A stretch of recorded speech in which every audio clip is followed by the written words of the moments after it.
आज मैं आप लोगों को एक ऐसी दिल दहला देने वाली सच्ची कहानी की पूरी दास्तां बताने जा रहा हूँ, जहाँ एक 22 साल की मासूम लड़की का मर्डर होता है। मगर इस केस में ना तो कोई मर्डरर है और ना ही कोई सबूत और ना ही कोई मोटिव है और ना ही कोई गवाह। तो आप सोच रहे होंगे कि ऐसा कैसे हो सकता है कि एक कत्ल भी हो और उसका कोई कातिल भी ना हो। मगर इस केस में कुछ ऐसा ही हुआ है। इस केस ने पूरे अमेरिका शहर को हिला कर रख दिया था। पूरी कहानी आप भी जानेंगे तो आप भी हैरान हो जाएंगे। चलिए जानते हैं सब कुछ डिटेल से। वीडियो शुरू करने से पहले अगर आपने अभी तक चैनल को सब्सक्राइब नहीं किया है तो फटाफट से चैनल को सब्सक्राइब कर लीजिए। एक बार फिर से मैं आप सभी का स्वागत करता हूं दोस्तों अपने चैनल क्रिमिनल आईक्यू में। ये कहानी भारतीय मूल की लड़की नदिया मलिक की है। नदिया अपने परिवार वालों के साथ अमेरिका के फिलाडेल्फिया नाम की जगह पर रहती थी। नदिया बचपन से ही पढ़ने में काफ़ी ज़्यादा तेज़ थी। पढ़ाई के दौरान ही जब नदिया की उम्र यही कुछ 15 से 16 साल की थी, तभी उसकी मुलाकात भारतीय मूल के ही भूपेंद्र गगन सिंह नाम के एक लड़के से होती है। भूपेंद्र भी उन दिनों फिलाडेल्फिया में ही रहा करता था। भूपेंद्र से मुलाकात के बाद नदिया की ज़िंदगी नई करवट लेना शुरू कर देती है। पहले वो ज़्यादातर पढ़ाई में ध्यान लगाती थी और अपने आप में ही रहना ज़्यादा पसंद करती थी। मगर भूपेंद्र से मिलने के बाद वो भूपेंद्र के लिए पागल सी होने लगती है। अब वह दिन रात भूपेंद्र से ही बात करती थी। अगर वह किसी और से बात भी करती थी तब भी वह अक्सर भूपेंद्र का ही जिक्र किया करती थी।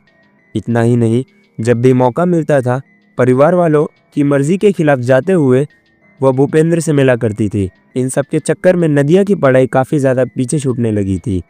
नदिया की ज़िंदगी में अचानक से आए इस बदलाव ने नदिया के घर वालों को काफ़ी ज़्यादा परेशान करके रख दिया था और वो नदिया को समझने की कोशिश करते रहे।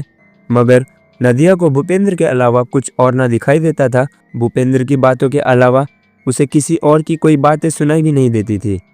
भूपेंद्र के प्यार में नदिया मलिक इतनी ज़्यादा खो जाती है कि जब परिवार वाले उसे कुछ ज़्यादा समझाने लगते हैं तो नदिया परिवार वालों से ही अपने सारे रिश्ते ख़त्म करके भूपेंद्र के पास ही रहने लगती है। नदिया और भूपेंद्र आपस में शादी नहीं करते हैं, वे बस साथ में रहते हैं। इसी दौरान नदिया एक बेटे को भी जन्म देती है। नदिया अपने परिवार वालों को लगभग बुलाकर अपने ही बॉयफ्रेंड भूपेंद्र और उसके बेटे के साथ अपनी ज़िंदगी बिताने लगती है। नदिया का पढ़ाई से भी लगभग रिश्ता खत्म हो चुका था। बीतते समय के साथ नदिया का परिवार भी बढ़ता चला जाता है और साल 2012 तक नदिया 3 बच्चों की मां बन चुकी थी। सब कुछ अच्छा ही चल रहा था कि 28 फरवरी 2012 में ही नदिया के साथ एक बड़ी दुखद घटना घटती है। नदिया और भूपेंद्र एक दिन अपनी 3 महीने की बेटी अलीना सिंह के साथ अपनी कार में कहीं घूमने जाते हैं। अभी ये लोग मार्केट में ही थे, तभी अचानक से नदिया की बेटी को सांस लेने में तकलीफ होने लगती है। बच्चे की इस हालत को देखते हुए नदिया और भूपेंद्र उसे संभालने की कोशिश करते हैं, मगर उस बच्ची की स्थिति में कोई सुधार नहीं आता है। नदिया अपनी बेटी की हालत को देखकर बहुत ज़्यादा परेशान होने लगती है।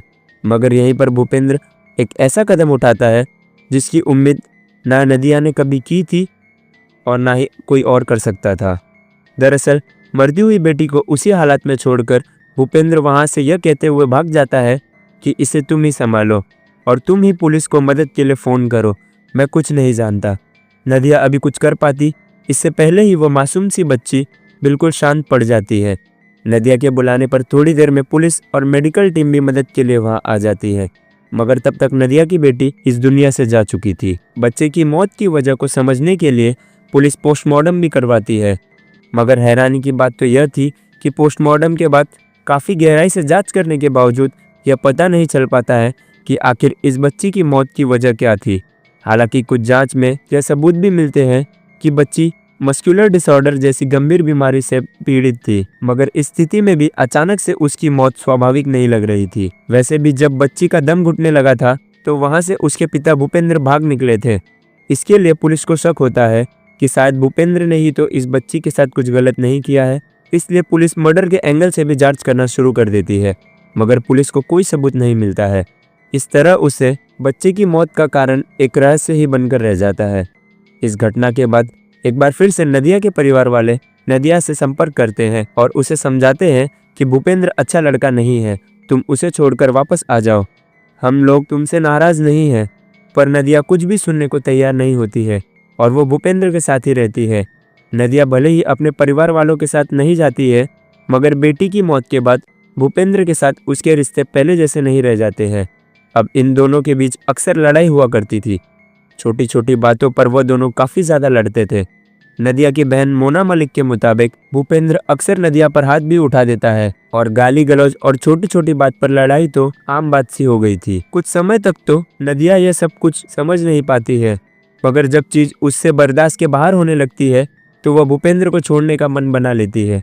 इसलिए वह अपनी खुशी के लिए किसी और को ढूंढना शुरू कर देती है और इसी सिलसिले में उसकी मुलाकात होती है थॉमसन नाम के एक व्यक्ति से। थॉमसन अमेरिकन आर्मी में कुछ साल तक अपनी सेवाएं देने के बाद वापस आया था। फिलहाल इंजीनियरिंग कर रहा था और धीरे धीरे नदिया थॉमसन के साथ करीब आने लगती है। थॉमस भी नदिया को पसंद करना शुरू कर देता है और वो नदिया से कहता है कि जितनी जल्दी हो सके तुम भूपेंद्र का साथ छोड़कर वापस आ जाओ। नदिया भी भूपेंद्र को जल्द से जल्द छोड़ना चाहती थी, मगर भूपेंद्र नदिया को छोड़ने के लिए तैयार नहीं था। इसी खींचतान के बीच कुछ महीने और बीत जाते हैं। अब साल आ चुका था 2014 का। प्यार से शुरू हुआ नदिया और भूपेंद्र का रिश्ता काफ़ी ज़्यादा जहरीला हो चुका था। नए साल में नदिया अपनी ज़िंदगी की नई शुरुआत करने की कोशिश करती है और इसी कोशिश के तहत वो एक बार फिर से अपनी पढ़ाई करना शुरू कर देती है। नदिया डॉक्टर बनने का ख्वाब देखते हुए मेडिकल एंट्रेंस टेस्ट की तैयारी करने लगती है। 2014 के जनवरी महीने में ही नदिया का प्री मेडिकल एग्ज़ाम का फॉर्म एक्सेप्ट भी हो जाता है। इसी बीच फरवरी 2014 में भूपेंद्र सिंह को कहीं से थॉमस के बारे में पता चल जाता है और इसी के बाद नदिया और भूपेंद्र में काफ़ी ज़्यादा झगड़ा भी होता है। इसी झगड़े के दौरान भूपेंद्र सिंह ने नदिया की बुरी तरीके से पिटाई भी कर दिया। इस मारपीट से नदिया इतना ज़्यादा टूट जाती है कि फाइनली भूपेंद्र को हमेशा के लिए छोड़ने का प्लान बना लेती है, मगर भूपेंद्र किसी भी कीमत पर नदिया को छोड़ने के लिए तैयार नहीं होता है। भूपेंद्र नदिया के नए बॉयफ्रेंड थॉमस को मैसेज करते हुए कहता है कि अगर तुमने नदिया की ज़िंदगी से बाहर नहीं गए तो हो सकता है तुम कभी भी नदिया को देख नहीं पाओगे। इसका अंजाम बहुत ही ज़्यादा बुरा होगा। जब नदिया बिल्कुल बेबस हो जाती है और भूपेंद्र की कैद से नहीं निकल पाती है तो वह अपने भाई खालिद मलिक को फ़ोन करती है और उसे मदद की गुहार लगाती है। बहन की हालत को देखते हुए खालिद 9 फरवरी 2014 को भूपेंद्र सिंह को फ़ोन करता है और उसे नदिया को छोड़ने के लिए कहता है। इस बात पर फ़ोन पर ही खालिद और भूपेंद्र की काफ़ी ज़्यादा बहस होती है। इसी बीच फ़ोन पर ही बैकग्राउंड में नदिया की आवाज़ सुनाई देती है, जो रोते हुए यह कह रही थी कि ये मुझे इस घर से बाहर भी नहीं जाने दे रहा है। इसने मुझे घर में ही कैद कर लिया है, मुझे बचाओ। नदिया की आवाज़ सुनकर खालिद कुछ कर पाता इससे पहले ही भूपेंद्र फ़ोन कट कर देता है। फ़ोन कटने के बाद खालिद कई बार भूपेंद्र के नंबर पर फ़ोन करता है, मगर बात नहीं हो पाती है। नदिया से भी संपर्क नहीं हो पाता है और इसी के बाद कुछ अनहोनी की आशंकाओं के साथ तुरंत खालिद पुलिस को फ़ोन करते हुए घटना की जानकारी देता है। खालिद के फ़ोन के तुरंत बाद पुलिस की एक टीम भूपेंद्र के घर पर आ जाती है, मगर वहां ना तो भूपेंद्र मिलता है और ना ही नदिया। पुलिस अब आसपास के उन सभी संभावित जगह पर छापेमारी करती है जहां भूपेंद्र जा सकता था, मगर कहीं से भी भूपेंद्र का कोई अता पता नहीं चलता है। 9 फरवरी 2014 की तारीख यूं ही बीत जाती है। नदिया और भूपेंद्र का कोई पता नहीं लगता है। इसी के बाद 10 फरवरी 2014 को नदिया के परिवार वाले आधिकारिक तौर पर पुलिस में जाकर भूपेंद्र सिंह गगन के खिलाफ लिखित में शिकायत दर्ज करवाते हैं। भूपेंद्र के पास एक ब्लैक कलर की निशान कार थी। जांच के दौरान पता चलता है कि नदिया भूपेंद्र के साथ वो ब्लैक कलर की निशान कार भी गायब है। इसी आधार पर पुलिस वाले अनुमान लगाते हैं कि शायद भूपेंद्र और नदिया इसी कार में कहीं निकल गए हैं। इसलिए पूरे इलाके में अलर्ट जारी कर दिया जाता है कि किसी को भी अगर ब्लैक कलर की निशान कार दिखाई दे तो तुरंत पुलिस को इन्फॉर्म करें। नदिया के परिवार वाले भी अपने कार से नदिया की तलाश में लग जाते हैं। अभी यह लोग नदिया की तलाश में लगे ही हुए थे कि तभी नदिया के मोबाइल से एक के बाद एक कई टेक्स्ट मैसेज खालिद के मोबाइल पर आते हैं। यह मैसेज भूपेंद्र भेज रहा था। एक मैसेज में भूपेंद्र खालिद से कहता है कि तुम हार गए और मैं जीत गया, अब तुम उसे कभी भी अपने घर वापस नहीं देख पाओगे। खालिद को चैलेंज करते हुए भूपेंद्र एक मैसेज में यह भी कहता है कि तुम पूरे अमेरिका में नदिया को खोज लो, मगर वो अब कहीं नहीं मिलेगी। खालिद इन मैसेज के बारे में पुलिस को भी जानकारी दे देता है और पुलिस भी अपनी जांच का दायरा बढ़ाती है, मगर कुछ फ़ायदा नहीं होता है। पुलिस के हाथ अब भी खाली थे। इसी बीच 11 फरवरी 2014 को एक बार फिर से खालिद को नदिया के मोबाइल से कुछ मैसेज और मिलते हैं। इस बार मैसेज में लिखा हुआ था कि अगर तुम नदिया से बात करना चाहते हो तो मुझे तुरंत मोबाइल के माध्यम से $20 भेजो। इसके तुरंत बाद कई और मैसेज मिलते हैं जिसमें रकम बढ़ाकर पहले 50 और फिर $100 तक की मांग की जाती है। ऐसे ही मैसेज से थॉमस को भी मिलते हैं। उसमें यह भी लिखा हुआ था कि अगर तुम नदिया से बात करना चाहते हो तो तुम मुझे अभी इतने पैसे भेजो। इन मैसेज के साथ भूपेंद्र यह भी लिखता है कि अगर तुमने मुझे पैसे नहीं भेजे तो तुम कभी भी नदिया की आवाज़ दोबारा नहीं सुन पाओगे। इस मैसेज के जवाब में खालिद कहता है कि तुम मुझे कोई सबूत दो जिससे यह पता चले कि नदिया तुम्हारे साथ है, तो मैं तुम्हें अभी पैसे भेज दूंगा। तुम मुझे कम से कम एक बार उसकी हेलो तो सुना दो, मैं तुम्हें अभी के अभी पूरे पैसे भेज दूंगा। फिर उसके बाद खालिद यह कहने पर भूपेंद्र अंतिम मैसेज यह करता है कि आज के बाद तुम कभी भी नदिया की आवाज़ सुन नहीं पाओगे। इधर भूपेंद्र लगातार मैसेज के जरिए ब्लैकमेल करके पैसा हासिल करने की कोशिश में लगा हुआ था। उधर पुलिस की भी कई टीमें भूपेंद्र की तलाश में लगी हुई थी, मगर कहीं से भी इन लोगों का कोई अता पता नहीं चल रहा था। पुलिस नदिया के मोबाइल फ़ोन के जरिए भी इन लोगों को ट्रेस करने की कोशिश कर रही थी, मगर कामयाबी नहीं मिल पाती है। पुलिस के मोबाइल ट्रैकिंग के मुताबिक पहले इनकी लोकेशन फिलाडेल्फिया थी, फिर यह लोग वॉशिंगटन की तरफ जाते हैं और वॉशिंगटन से यह लोग न्यूयॉर्क सिटी की तरफ जाते हैं। मगर जब से ये लोग वायु शहर पहुंचे हैं तब से यहाँ आकर इनके मोबाइल की मूवमेंट होना बंद हो गई है। इस बार पुलिस की एक टीम ओहियो तक जाती है। पुलिस पीछा करते हुए उसे उस घर तक पहुंच भी जाती है जहां भूपेंद्र आकर रुकता है। जैसे ही भूपेंद्र को इस बात की भनक लगती है कि पुलिस उसके पीछे आई है, वो पीछे के दरवाजे से भागने की कोशिश करता है, मगर कुछ देर तक लुका छुपी के खेल के बाद पुलिस आखिरकार भूपेंद्र को पकड़ लेती है। अब भूपेंद्र सिंह को गिरफ्तार कर लिया जाता है। गिरफ्तारी के बाद कार और नदिया के बारे में भी पूछताछ किया जाता है। इस पर वह कुछ भी बताने से इनकार कर देता है और कहता है कि मैं अपने वकील के आने के बाद ही कुछ भी कहूँगा। इसके बाद पुलिस भूपेंद्र के पॉकेट की तलाशी लेती है तो उसके पॉकेट से नदिया का मोबाइल और नदिया का ड्राइविंग लाइसेंस और कार की एक चाबी मिलती है। जांच के बाद खुलासा होता है कि यह उसी निशान कार की चाबी है जिसे कथित तौर पर भूपेंद्र और नदिया निकले थे। पुलिस वालों की पूछताछ में भूपेंद्र बताता है कि मैंने कार के साथ नदिया को फिलाडेल्फिया में ही छोड़ दिया था, मगर भूपेंद्र की बात पुलिस वालों को इसलिए झूठ लग रही थी क्योंकि नदिया के परिवार वालों के मुताबिक उस कार की सिर्फ एक ही चाबी थी और वह चाबी भूपेंद्र के जेब से मिली थी। तो ऐसा कैसे हो सकता था? नदिया बिना चाबी के कार नहीं चला सकती थी। भूपेंद्र के चेहरे पर चोट के निशान भी थे। इसलिए इस बारे में पूछे जाने पर भूपेंद्र बताता है कि जब नदिया से उस आखिरी मुलाकात हुई थी, यहीं पर दोनों के बीच में लड़ाई हुई थी। नदिया ने तभी उसके ऊपर हमला किया था, जिस कारण उसके चेहरे पर खरोच और चोट के निशान है। अब पुलिस की कई टीम नदिया को खोजने में लग जाती है। पुलिस की बड़ी चहल पहल के बीच इस केस की चर्चा फिलहाल में भी जोर शोरों से होने लगती है। हर किसी की जुबान पर बस एक ही सवाल था कि नदिया और वह निशान कार कहाँ है। नदिया फिलाडेल्फिया की सबसे बड़ी रहस्य बन चुकी थी। पुलिस की जांच जारी रहती है, मगर उनके हाथ खाली रहते हैं। नदिया की मिसिंग रिपोर्ट 10 फरवरी 2014 को लिखाई गई थी और अब तारीख आ चुकी थी 20 फरवरी 2014 की। 20 फरवरी 2014 को फिलाडेल्फिया के मार्बल टाउनशिप पुलिस को पुलिस डिपार्टमेंट में एक अनजान व्यक्ति कॉल करता है और कहता है कि यह ब्लैक कलर की निशान अल्टीमा कार यहाँ खड़ी है, इसी कार में शायद नदिया हो सकती है। आखिर ये कॉल किसने की थी और उसके बारे में हम आपको वीडियो में आगे बताएंगे। फिलहाल ये बताते हैं कि इस कॉल के बाद क्या होता है। पुलिस की एक टीम भागते हुए उस जगह पर पहुंच जाती है तो वहां सच में एक ब्लैक कलर की निशान अल्टीमा कार खड़ी हुई थी। कार पूरे तरीके से बर्फ से ढकी हुई थी। हैरानी की बात तो ये थी कि उस कार पर 8 पार्किंग टिक्स लगे हुए थे। मतलब इस जगह पर कार को खड़ी करने से पहले कई दूसरी जगह पर इल्लीगल तरीके से इसे पार्क किया गया था। इस कारण पुलिस ने उस पर पार्किंग टिक्स भी लगाए थे, मगर पहले किसी को उस कार के अंदर लाश दिखाई नहीं दी। आखिर में कार को खोला जाता है और कार के अंदर से पुराने कपड़ों के ढेर के अलावा काफ़ी सामान बिखरा पड़ा हुआ मिलता है।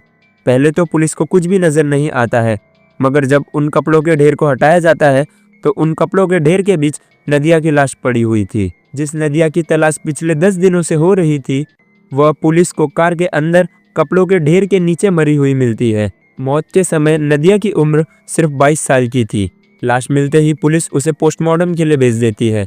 नदिया का पोस्टमार्टम करने वाले डॉक्टर की टीम की ओर से 21 फरवरी 2014 को एक प्रेस कॉन्फ्रेंस रिलीज किया जाता है जिसमें यह कहा जाता है कि नदिया के शरीर पर किसी भी तरीके के फिजिकल ट्रॉमा के निशान नहीं मिले हैं। पोस्टमार्टम के दौरान भी मौत की वजह और मृत्यु के त्रिकोण से संबंधित कुछ भी पता नहीं चल पाता है। मौत के कर्म तथा त्रिकोण को समझने के लिए सैंपल फॉरेंसिक लैब भेज दिए जाते हैं। क्योंकि शुरुआती रिपोर्ट में कुछ भी पता नहीं चल पाया था, इसलिए भूपेंद्र को गिरफ्तार नहीं किया जाता है। फिर भी पुलिस उसे शहर में ही रहने को कहती है और उस पर नजर रखना शुरू कर देती है। मगर अप्रैल 2014 में भूपेंद्र पुलिस के नियमों को तोड़ते हुए कहीं और चला जाता है।